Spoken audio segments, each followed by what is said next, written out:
Okay, aircraft marshalling ta. So kana identifying bay. So nata sa B1. So pataas na to atong paddle kay para maklaro o ipaliko na to siya sa atong tuo. Liko, liko, straight ahead ayan siya, straight ahead. Una ang signal sa straight ahead.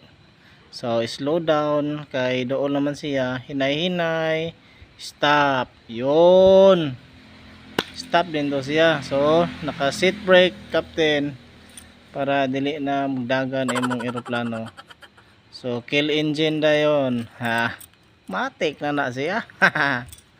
Oh, wato na to mapalong ang beacon light kanang sigasiga sa ubos para makapag chucks na dayon, di ba? O na chucks man ana duol na karon diya.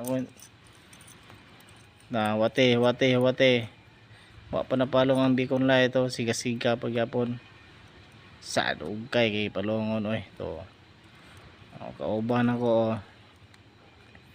So kung mapalong na oh, mag-chucks na dayan kay para sure gid ba nga dili mo atras, dili mo abante ang eroplano. Tsakan gini mo na. So moingon ta sa kapitan nga na chucks na captain. So okay na, buy in ang brake og mao na na.